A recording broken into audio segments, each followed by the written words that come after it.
Okay, guys, as I said, you're all very welcome to this LGFA Club Leadership Series webinar. My name is Niall Mulrine. I'm a National Development Officer with the LGFA, and I'm delighted to have Garode Balfrey along with me this evening. Garode, would you like to introduce yourself? Good evening, how are we? Yeah, my name is Garode. I'm the Development Officer for Munster Ladies Football, so I'll just be giving Niall a hand this evening. So as you go throughout the presentation, I would ask you to possibly wait until the end of each section, and if you got any further questions on that section, then you can put them into the chat. We'll try and get through as many questions as we can throughout, and then if there's any left over, we'll get to them by the end of the session. So thank you very much. Yeah, thanks very much, Garode. I suppose just to go through a bit of housekeeping before we begin. If you do want to type a question, you'll see the Q&A function, and you'll also see a chat function on your toolbar if you click more. I'll give you, I suppose, opportunities to engage throughout. So we'll be asking you to type into the chat and type in questions throughout. So don't be worried about that. We'll give you opportunities to do that. And I suppose any other interactions should be typed in the chat function. And then just the last one, if you can't hear at any time, would advise you to leave the webinar and join back in, and hopefully that'll solve that. But I suppose just to begin, what we're looking at tonight is about subcommittees and all about subcommittees and how we can make subcommittees effective for ourselves in our roles. And I suppose just to begin, we might get into the chat here. If everyone would like to maybe write what their role is and if they're involved at club, county or provincial level. So don't be afraid just to write into the chat. And again, we'll maybe Garode, you'll keep an eye on that for me.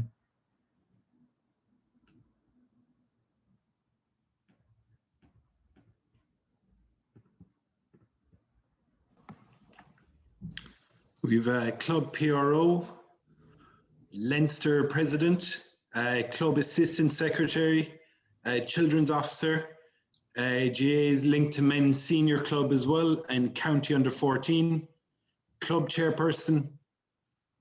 Okay, very good. That's good. Thank you, Garode. Couple of varied roles there, and we've got club, county, and provincial on the night. So that's very good. And I suppose, at the point of that was that this is really geared at clubs, but subcommittees need to work well and need to be effective in all those units. So it's good to have other people on the call tonight as well. And I recognise a few names there, which is very good too. So I suppose just getting straight into it, what is a subcommittee? A club executive takes the decisions affecting the club. However, some powers may be delegated to members, office bearers, or subcommittees. So when you think of a club, you've got your overall executive, you've got your chairperson, secretary, treasurer, PRO, all the other officer roles, and they'll usually meet once a month and they'll decide certain things. But unfortunately, and I suppose we're all aware, them meetings can't last forever, even though maybe sometimes it feels like it. They can't last all night. So sometimes decisions do need to be made, or a bit of work needs to be done around those by different people. And subcommittees is a great way of, I suppose, getting that work done for you. So a subcommittee is a small group of people assigned to focus on a particular task or area, such as finance, youth, or development. So when you think of, again, your officers in a club, and I'm sure we've got a number of officers on here tonight, it's a very busy role, and the day-to-day running of the club and the day-to-day running of your own officer role it's time consuming. It takes up a lot of your time. So there's a whole lot of other load of things that make clubs work or make clubs tick that sometimes the key officers in each club don't have the time to do. So it's a great way, I suppose, of delegating a bit of the workload to other people in the club and other volunteers is by coming up with subcommittees to deal with specific areas. So while I said at the start there, a club committee must make all the decisions affecting the club. A subcommittee generally makes recommendations to the management committee for decision. So that's, again, whether you're a club, county or province, if you've got a subcommittee, you'll be working away and looking at different areas or your own key area, and you'll be coming back with key recommendations from your meetings and from your work to the overall executive, and then a decision will be made based on that.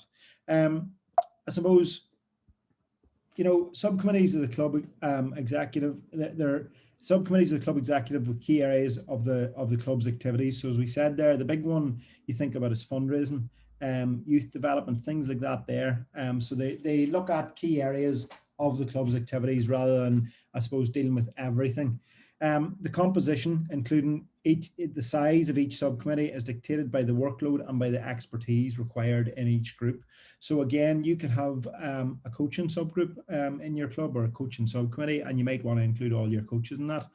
So that'll dictate, I suppose, what your size is going to be. You may also have, you could have, if we think at county level, you could have a fixtures committee or a transfers committee, something like that there. And they'll probably be headed up by a small number of people or a smaller number of people.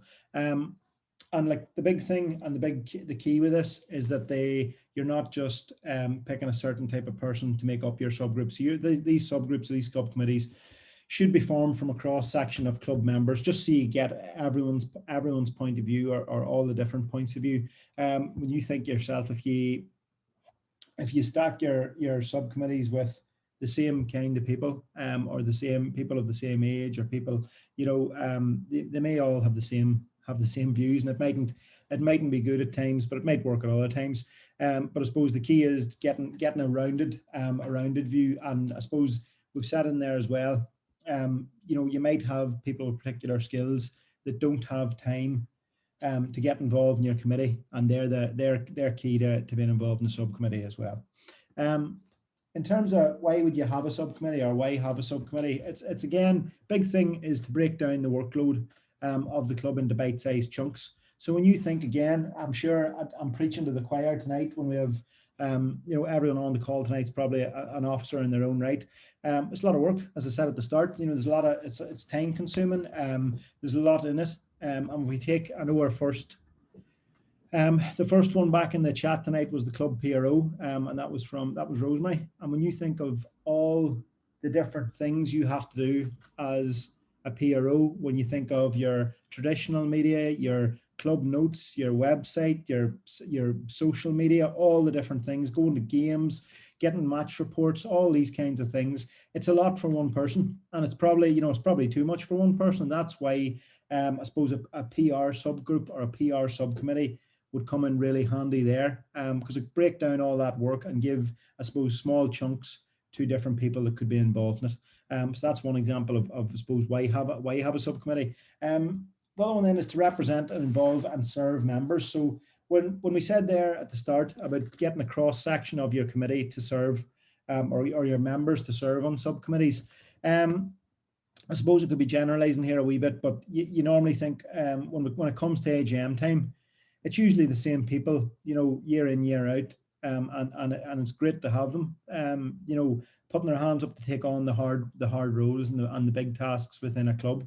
But I suppose to keep the thing fresh, to involve more people, to maybe get a bit of that newness in every year, you can involve some people that maybe don't have the time to, or the want, or the or the enthusiasm maybe to take on an officer role to come on board in a subcommittee. It's a bit less work for them. It's a bit less daunting to get involved in a subcommittee. And by doing that, you're also serving your members, because you're involving them, you're engaging them in the club. And I suppose you're giving them an idea of the work that goes into the club as well. So, I mean, they can appreciate the club a bit more as well.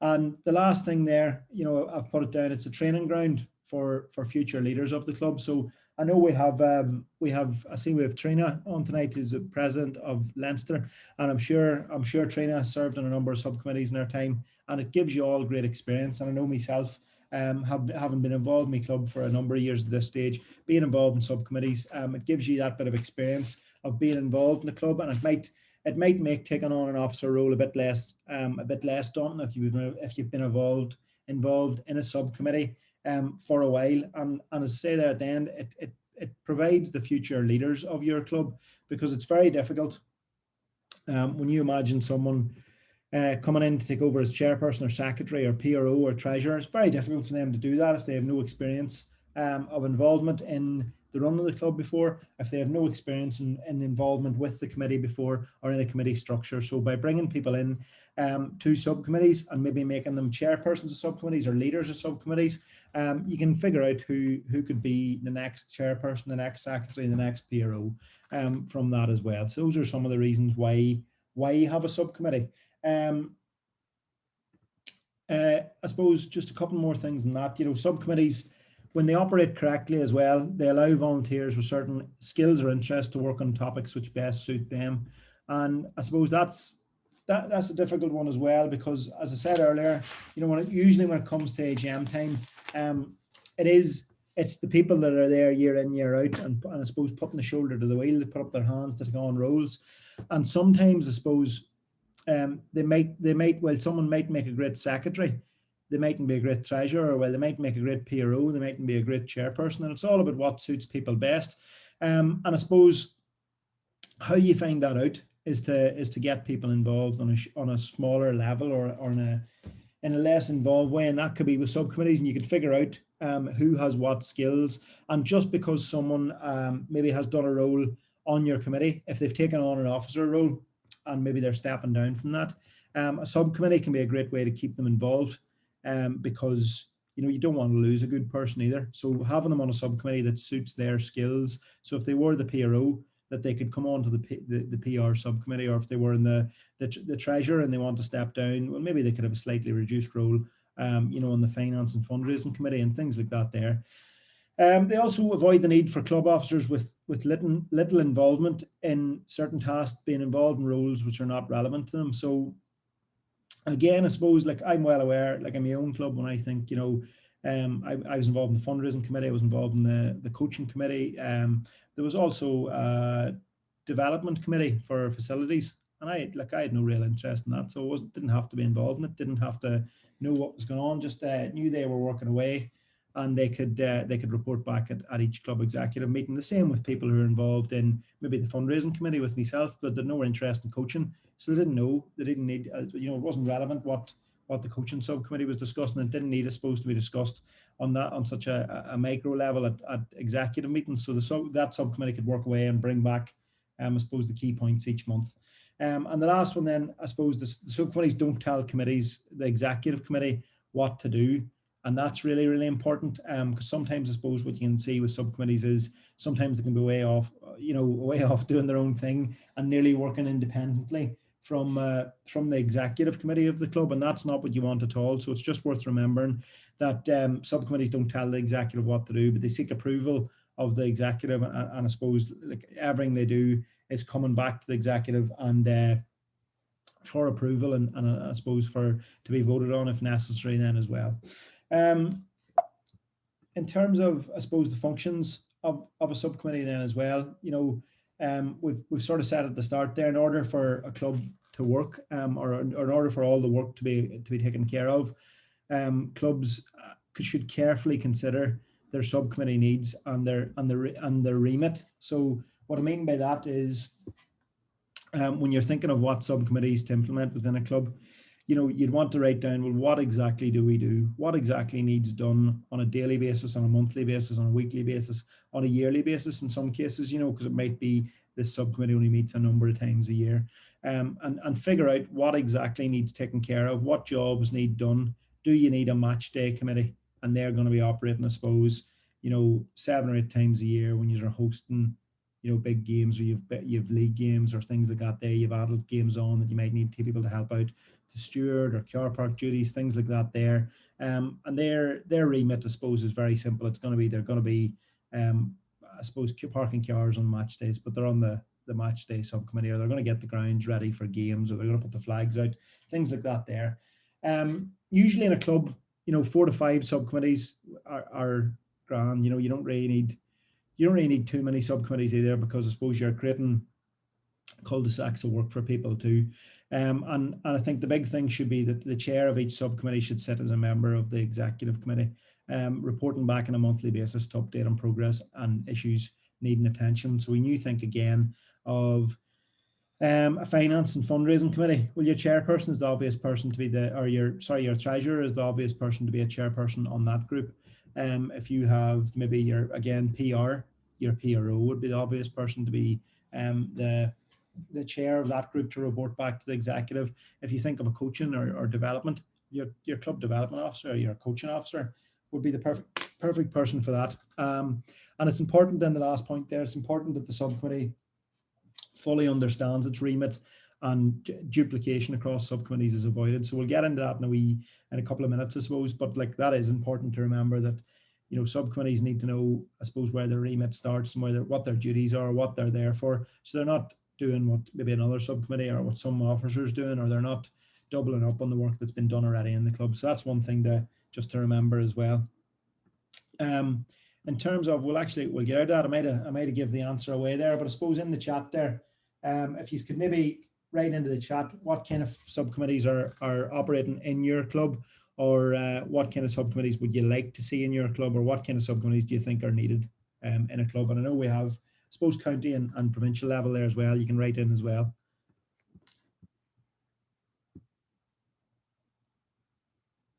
Yeah, we've got Trina there. Do you want to come in, Trina? Let's see if I might be able to, I think you're unmuted there. You can talk, Trina, if you want. Hi, Niall. Yes, so at the moment, I'm just new in as Leinster president, so we're working on quite a number of subcommittees. So we're working on a finance committee, a media committee, and we're also getting to bring new people onto our quota committee as well. So it's just to share the workload. Yeah. And also what I find is that a lot of like when you have your AGMs, people mightn't want to commit to a position, but they would be more than happy to come on to a subcommittee. Yeah, and I think that is key, Trina. Thank you for that. Like that's key to it all. You know, you might have people who don't want to, or I suppose don't have the time's not the right word, because I suppose everyone's time is valued, and whatever they can give to you is important. But if somebody maybe isn't comfortable taking on an officer role, you're right there. You have an opportunity there to get them involved in a subcommittee. So that's good. Thank you, Trina, for that. Grode, there's been a few into the chat there as well, hasn't there? Yeah, and Veronica has some good ones. Pitch, so that's for like scheduling or maintenance of a pitch. Yeah. Not a common one, but a very good, unique one that might actually come up in a lot of clubs. Finance, public relations, development, capital planning, which is also a fantastic one. Underage. Then we have from IFA, we have social media committee, and Frank has coaching subcommittee, which have developed guidelines and values that has worked well for them. And hopefully next year I have a fundraising subcommittee with parents to get parents involved as well.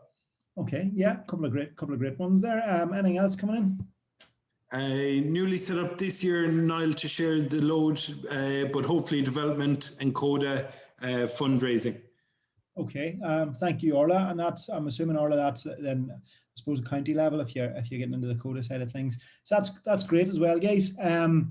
I suppose what you've got there, you know, you've hit on the big ones, and I suppose I've maybe give it away. I've given it away at the start there. We've got one more, sorry, Grode, have we? Absolutely. We've Rosemary is in a street leagues committee, as that is a big part of their club, is going at a huge rate. Child welfare committee, fundraising, currently a registration committee to deal with going online this year and deal with Fearing, that new setup. Yeah, that's good. There's a couple of that's good. I suppose everyone that's written into the chat there, you're on the ball. You have a couple at least of subcommittees operating, and I think you know, there's a couple of good ones come up there. I suppose like the pitch maintenance and the capital fund and things like that there, because our capital planning, sorry, because I suppose you're probably aware that there's a number of clubs that are one clubs and operate under the one club model. So those are things you have to think about there as well. And it's great to see, I suppose, development been highlighted there a couple of times. Rosemary, that's great, the street league one, and that's development as well. And that's good. And even child welfare, a very important one as well. That's maybe overlooked and left to a children's officer. That's a good one to have as well there as well. So you might have people, the big thing, as Trina said, you might have people who have the skills to go onto these committees and they're just not willing to take on an officer role. So you can see there the opportunity to get people involved.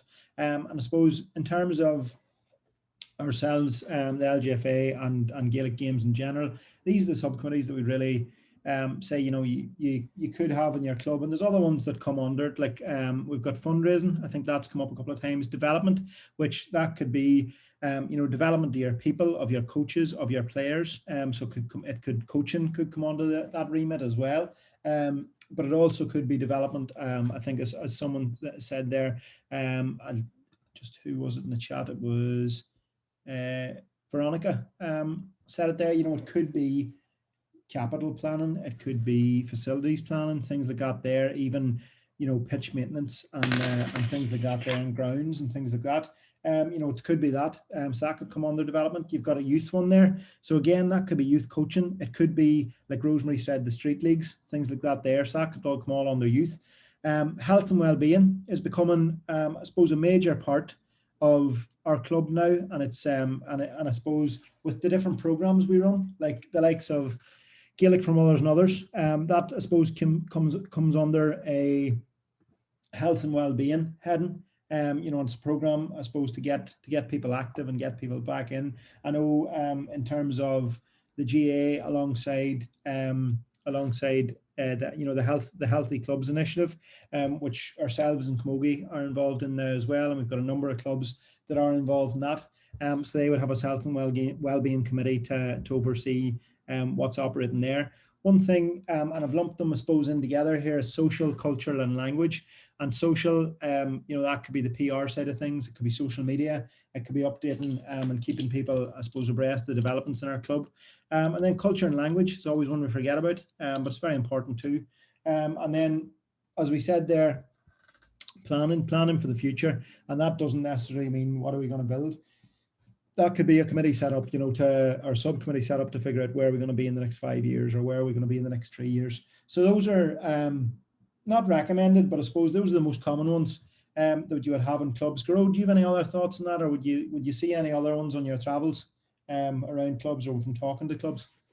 Not necessarily. There's some differences, but the main thing, especially from the chat, is that everyone is looking at their own club when they're giving their answers. That's why there were some similarities, but a lot of differences. So that's a good way of looking at it, and that's a good way of starting and identifying what committees you need within your club. So you're already recognizing those things. What is unique to your club, and what is your club going after? So that's just fantastic fantastic to see.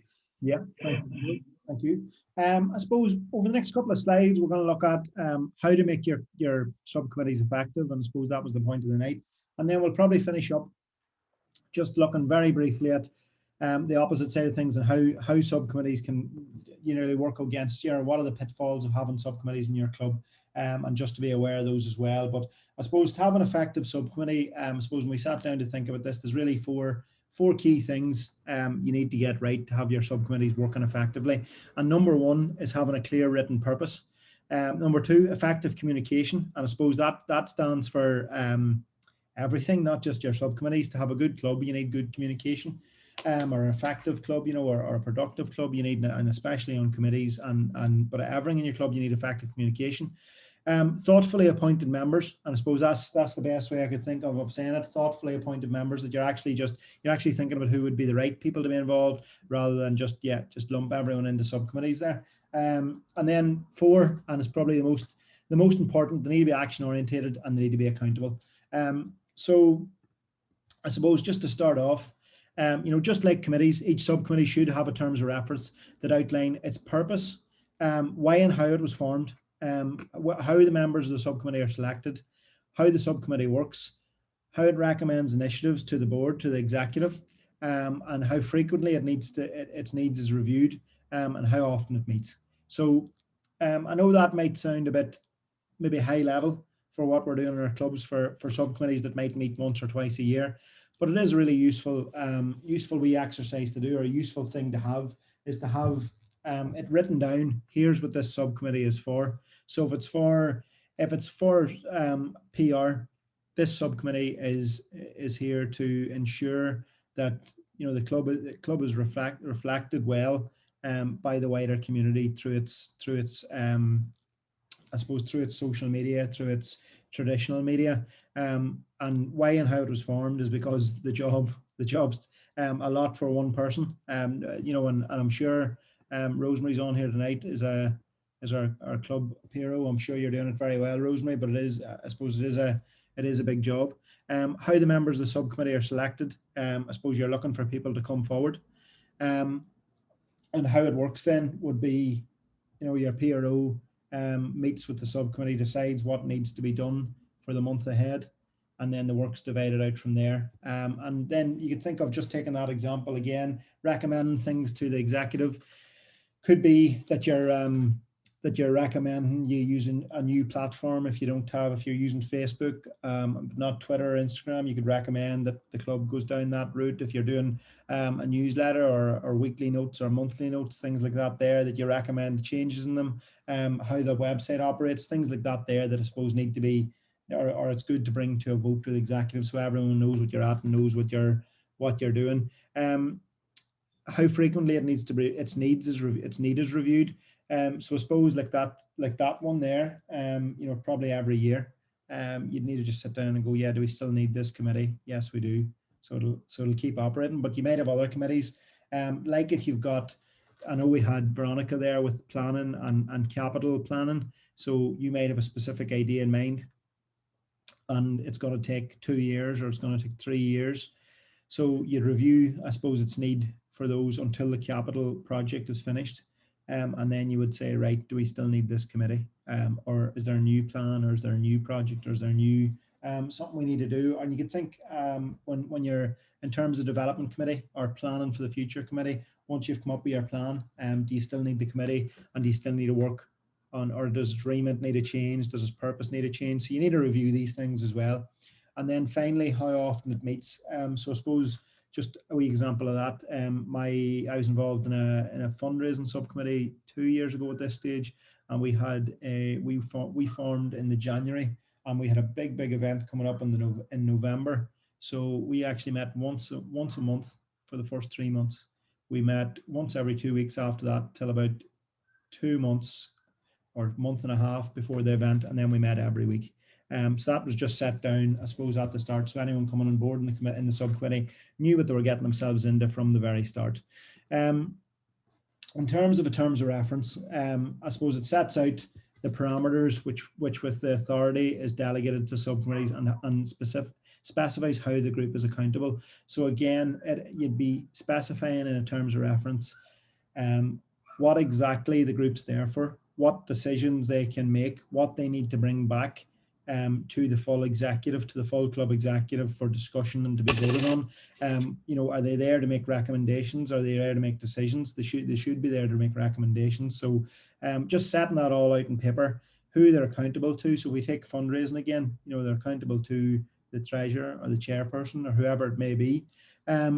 They should also always be produced in writing and made available to all members of both the executive, the management committee, and the relevant subcommittee. So like, that's just for transparency. That's so everyone's on the one page. That's so everyone knows what's going on before the start. You know, I think it's something we as clubs we don't often do, and we try and hide everything and keep everything on there, you know, so no one else sees what they're at. But it's always good to have things written down so everyone's clear, and before anyone comes on board or gets involved in a subcommittee, they know exactly what's required of them before they start. So to have it written down, and a copy to the subcommittee members and a copy to the executive. And they should be reviewed at least annually by the management committee or by the executive, by your top table, as they talk about your executive officers. That's really just because, as I said, you might have a situation where you might figure out a subcommittee is no longer needed if it served its purpose. So they should be reviewed annually, and you may have a case where you need to review things after a project or an event or something has finished. Do we still need this, or do we need to change the remit of the subcommittee? And I suppose I've just included here a wee there's guidelines for, I suppose, committees in the LGFA, and there's a wee bit of a remit there in terms of what a chairperson should be doing during meetings. So that was a wee example of that. Just here's, I suppose a terms of reference for a committee and how they operate during meetings. So we'll not go through that in full, but I thought I'd just put it up there just to give you a wee example of that as well. Do we have any questions just on terms of references, or is everyone happy enough?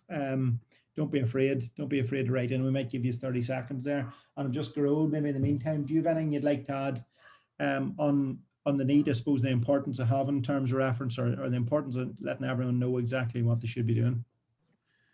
Yeah, that just comes down to clarity of the role, and then so it gives you that focus at the start, but it also tells you, once you review where you currently are, if you're still on the same path or if you've kind of strayed a little bit, and it can really help to refocus you. So when you have that, it's clear on what you're trying to achieve, and if anyone joins in a certain subcommittee, then they're clear on their role straight away. There's no questions, there's no indecisiveness around anything. This is the way it's laid out, or this is the ethos within your club, and it really helps you see to where you are in relation to your goals and how you're running each of those subcommittees. Yeah, no, you're perfectly right there, Gerard, again, and it's just about clarity. It's about letting everyone know exactly. The same as when someone takes on an officer role, same as when someone takes on a more, I suppose, more involved role in the club, that you set out exactly well, here's what you're supposed to do, and here's where your responsibilities are, here's where you're accountable to the club, here's where you feed into the overall club picture. And it's good to have that, and I suppose for a committee to be effective, it needs to know what it's supposed to be doing. So that's the key to that. Set that out before you start. What are your terms of references for all your committees? And if that's something you don't have written down, whether that's a club, county, or provincial level, I'd make that a key, I suppose, objective over the next couple of weeks before, when we're still off the pitch, that you maybe have a look at that and have them written down somewhere then. Number two, then, effective communication. And I suppose it's really common sense that in order for subcommittees to work effectively in your club, good communication needs to happen, or effective communication needs to happen. And that's two ways. It's from the overall club executive and the secretary, I suppose, in the form of correspondence and support. So I suppose we're all aware that, all correspondence coming into the club comes through the secretary. So the key today, I suppose, to having subcommittees working well is that if there's any correspondence or if there's any information that relates to the subcommittee in your club, that the secretary's passing that on and making them aware of it. And the same way from your overall club executive, that they're supporting subcommittees, that they're not just leaving them off to, we'll see you at the end of the year, or we'll see you at the end of the month and see what you've done. That they're supporting their subcommittees and checking in, I suppose, seeing if they need any kind of support to do what they're supposed to do.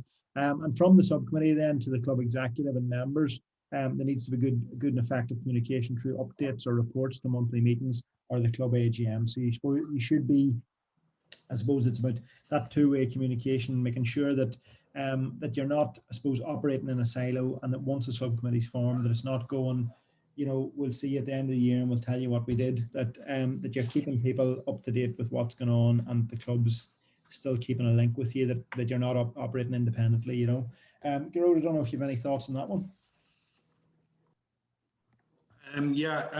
Communication just across the board is so important, and especially when you're creating subgroups, it's even more important to maintain that communication between all levels. So if it's between the executive, your board, and the head of the subcommittee or the subcommittee members, all decisions do need to be communicated accurately between those levels, just so there's no misinterpretation. So if we're adding different levels to a club structure, communication is key, and you have to make sure that connection is still maintained and maintained very strongly. Yeah, no, completely. Couldn't agree more, Gerard. Thank you. I suppose the next one there is thoughtfully appointed members. And I said that's probably the best way I could think of saying it. Thoughtfully appointed members, that it's not just there's somebody who doesn't, who doesn't want to be an officer, we'll stick them into the subcommittee, and we'll stick them onto any subcommittee. In your club or your community, you may have people or individuals with skills and experience to help your club grow and achieve its goals, though they may not always have the time, commitment, or dedication to take on an officer position within your club. And these individuals may be interested in becoming part of one of your club subcommittees. And I suppose the key is same with your committee, the same with anyone you want to take on in terms of coaching or anything else in your club. You match the people to the role, or match the person's skills to the subcommittee. So if you have somebody in your club that maybe works and something in their, it's something in their job. We'll take the child, the child protection, the child protection subcommittee that was mentioned earlier. If you have somebody maybe that's not your children's officer, but has experience in that field, be really useful to invite them onto the, the child protection or the child welfare subcommittee rather than the coaching or the PR subcommittee. If you have someone who maybe has really good skills in terms of social media, there's no point having them in the coaching subcommittee if they have no interest in it. So it's about thoughtfully appointing your members, and just, I suppose, maybe I think one of the big things we can fall into is by having everyone who's on the committee but not an officer. So if people are putting their hands up to be on the committee, we'll throw them into the subcommittee and see how they get on. And I suppose it's not fair on the person, and it's not fair in the club, because they mightn't have an interest in that subcommittee. They mightn't have the skills. They mightn't have the interest in it. And I know, again, like I know clubs that, it was mentioned earlier, the grounds or the pitch maintenance subcommittee. That's usually the one that I know when I took on a role in my club, the first committee I was put on was pitch maintenance, and that was where you learned the ropes, and it was just that was where you were put just when you started out. So that's not the way to do it. Think about what your skills are, or what the skills are in the community, and then match them to your subcommittees from that. And I suppose there's a wee question down there for you at the bottom. Can you think of someone in your community that fits this description? Can you think of anyone in the community that has a certain skill that might be useful to your club, or even if they're in their career or in their education, or the study in a particular thing, and they may not want to become involved as a full-time officer, as a permanent officer in your club, but they might have an interest in helping you out in your subcommittee. So have a wee think about that, and I suppose while you are doing that, we'll give you maybe 20 seconds. Garrod, just you have anything to add on that point? It's a fantastic guideline, and it's 99% the exact same way you of course you'd approach getting anyone onto your committee with that skill set. But just don't be surprised if a person doesn't want to do the role you think they would be best at. Every so often, say you might have someone in the community who's into banking, and you say, yes, we'll get them on the finance and fundraising committee.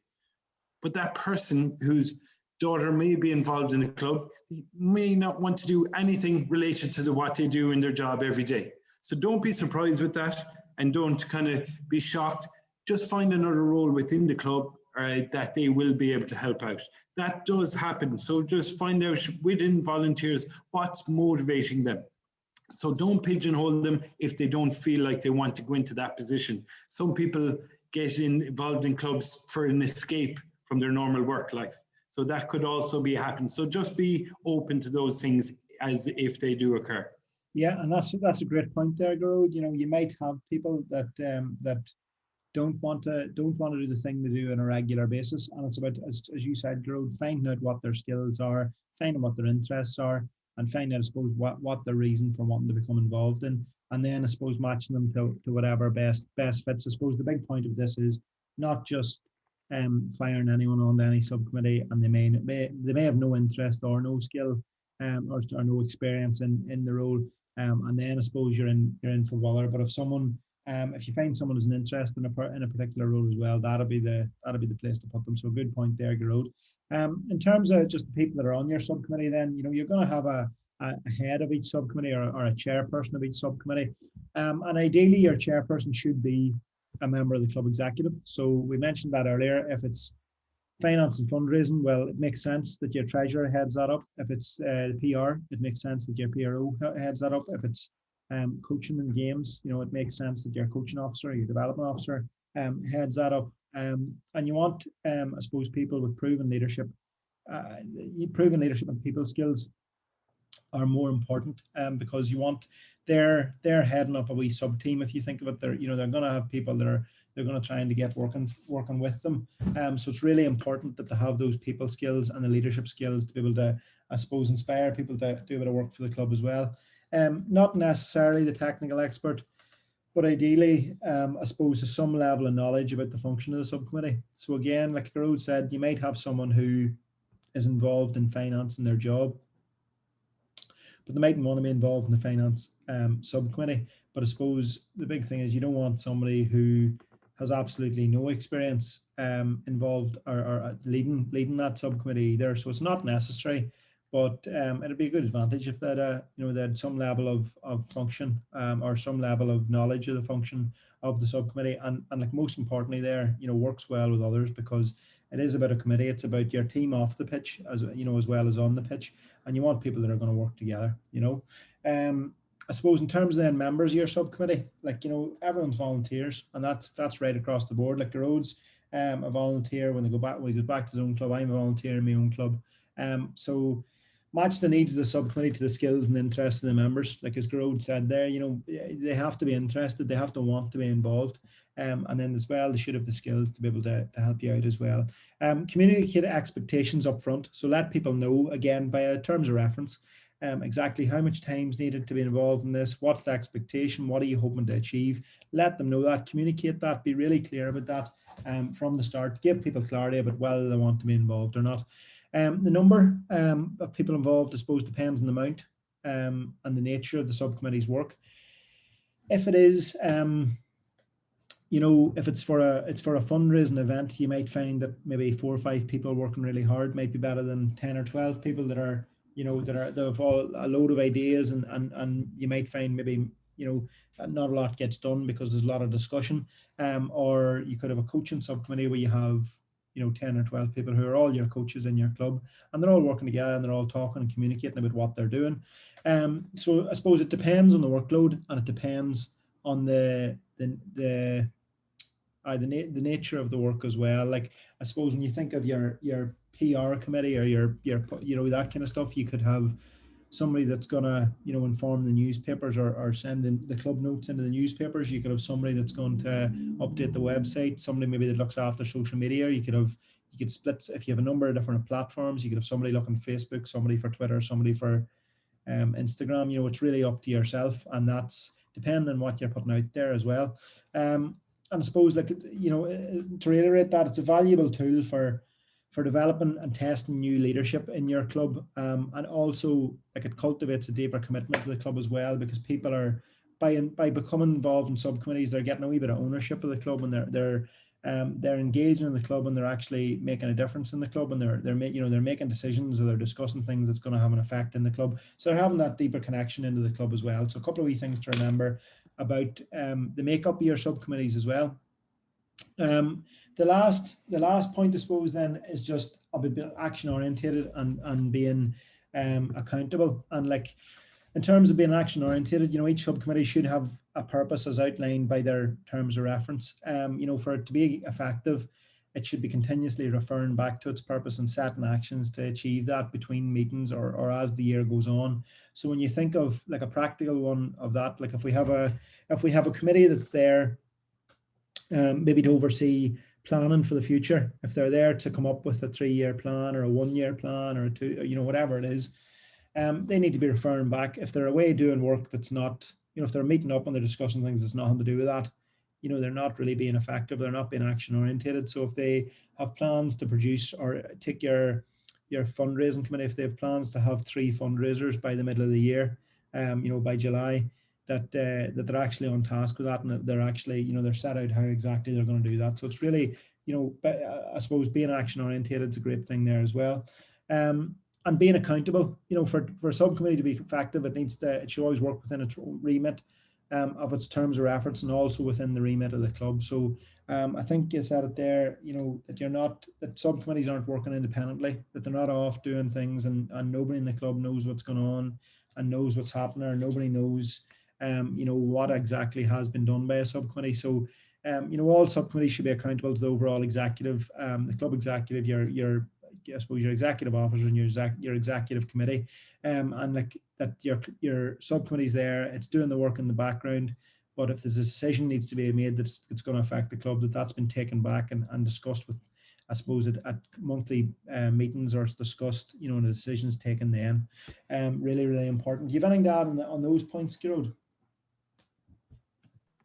I just think in relation to, looking back on what you want, and the point you made in the last slide, it's good to be a little bit pragmatic when we talk about subcommittees. So you don't want to stretch too much.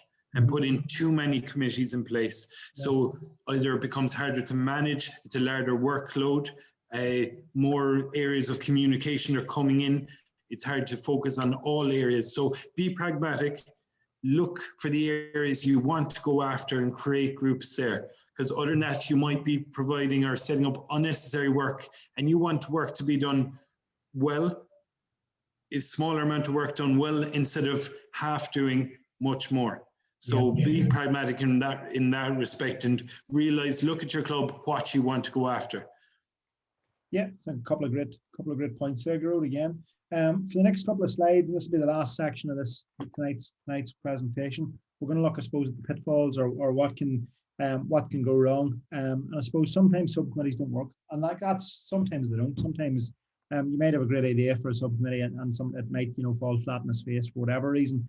And I suppose the reasons for this are usually the polar opposite of what makes a good subcommittee, and that's insufficient or unclear terms of reference, which are required to inform the people on the subcommittee of what their purpose is, the skills required, the chairperson, the members, what reporting structures in place, what their tenure is there going to be a review of subcommittees, things like that there. If that's not clear, or if it's, if there's been insufficient, communication on that point, it can lead to uncertainty. What are we actually supposed to be doing? Are we here till the end of the year? Have we got a 3-year term? Have we, what are we actually doing here? And I suppose that's a responsibility of the club executive to make people aware of what exactly is expected of them. Again, other things, I suppose, can be too many or too few subcommittees in the club. Sometimes a club can gather subcommittees, not realizing that they can be discontinued after a set amount of time if they have completed their specific role. And I think that's a really important one, because I'm trying to think of maybe some examples, but the big one would be, again, if you have a plan subcommittee or a planning subcommittee, and they've done their planning and they've no other reason to meet, for another 2 or 3 years. Well, I suppose there's no point having that subcommittee there until the plan finishes up. What you could do is, I suppose, repurpose that into maybe, a committee or subcommittee that oversees the work of the plan, or oversees, ensures what you set out to do in your plan is actually happening. So it's, instead of just having that sitting there and nobody meeting and nothing really happening with it. Other times clubs can have too many operational type committees, and it, I suppose, blurring the lines between not having the right subcommittees to support you to achieve what your actual strategy of the club is. So you might have a grounds committee, and you might have a cleaning committee, and you might have all these committees to do, I suppose, day-to-day tasks in the club, but you mightn't have the planning committees, or the the people that are looking for funding, or the people that are thinking ahead.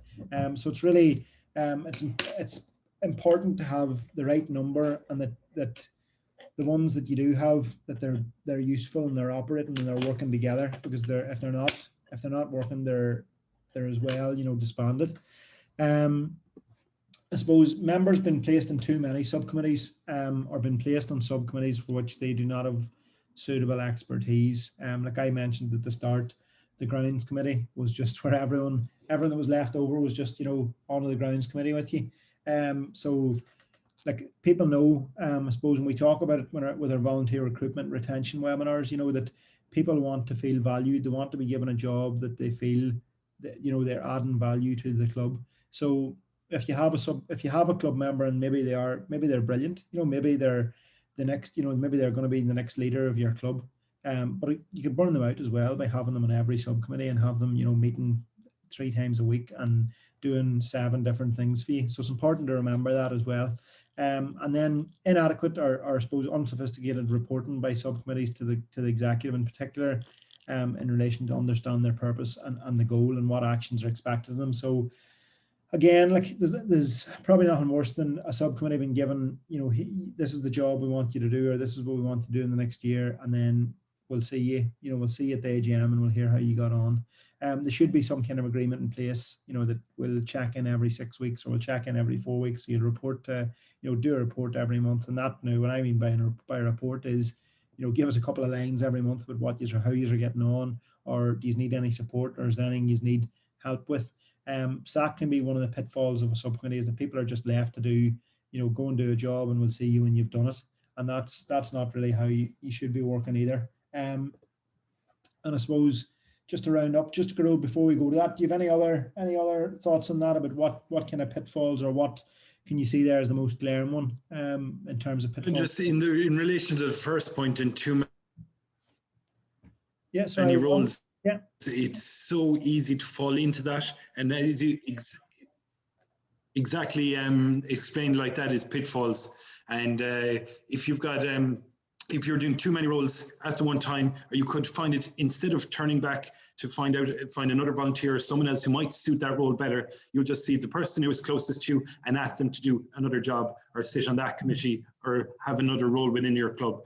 And it can take the enjoyment out of it from that person as being a volunteer. Mm-hmm. So be careful to manage that. Don't just turn to the person who's there and ask them to do multiple roles. See if there is someone in the community, or someone in the your club's community, that might be able to fill that role instead. So it's just managing the definition of a role, because usually all volunteers come on thinking we are being asked to do a certain amount, and when that changes, it kind of creates a different atmosphere. So just managing your volunteers in that way. Yeah, thank you very much. No, good point there as well. And I suppose that for me, it's that's it as well. That's the big one about placing a small number of people on too many subcommittees, because you're defeating the purpose of sharing the workload there as well. And you will burn people out, and you could exhaust people that way as well. So that's, for me, that's a really important one to try and avoid too. In terms of just wrapping up, guys, one last wee point just about how to make your club or your subcommittees effective. And this is, I suppose, moving forward, once you've got them in place, once you've got them operating, and once you've got them operating the right way, is review them. Review the overall structure. Do they need this subcommittee? Do we have the right number of subcommittees? Are they, I suppose, aligning with the goals that we've set out for the next year, 2 years, 3 years? Do we have to have subcommittees, from a governance point of view? Is there something we're lacking? Like, I really like the one there from, I think it was Veronica. Was it about, or was it, no, so it was Rosemary, about the child welfare one, even from a governance point of view, to make sure that everyone's got their, their Garda vetting and their police checks and their child protection and all that kind of stuff. That's really, really important from a governance point of view. Do you need that? So review your subcommittees on a yearly basis, review them and figure out, what do you need? What can you stop? What can you start doing? Look at each individual subcommittee's terms of reference with a view to identifying, its relevance in the club, what its role is, where it fits in the bigger picture. What skills or what, I suppose, experience would you like the people to be involved to have, both for leadership of it and for membership of it? What way are they going to report to you, how they're getting on, and look at how effective it's being as well. Is it actually working for you? Is there something you need to change about it? And I suppose the way you do that, and the way you do your review, is by talking to the people that are on the subcommittees. And I know it seems simple enough, but actually at the end of every year, and it's something we don't do at all, and it's something, and if you do it in your club, I'd really commend you, is you have the chat. And I know reviews are a very fancy word, but maybe, just have a chat with people, say how he's getting on, how do you think you've worked, what went well for you, what could we improve on if we were to do that again, have that discussion and figure out, because the people that are on the subcommittee and the chairperson of the subcommittee, they're going to be the people that are going to know. So talk to them and figure out what you need to do to improve them again. In terms of ourselves tonight in that presentation, that's us. Just if anyone has any questions, would be happy to take them now. And if not, stay safe, stay positive. We haven't got the go ahead of the green light yet to get back in the pitch, but hopefully we will, in the near future. And thanks, I suppose, from myself and from Gerard this evening. Thank you.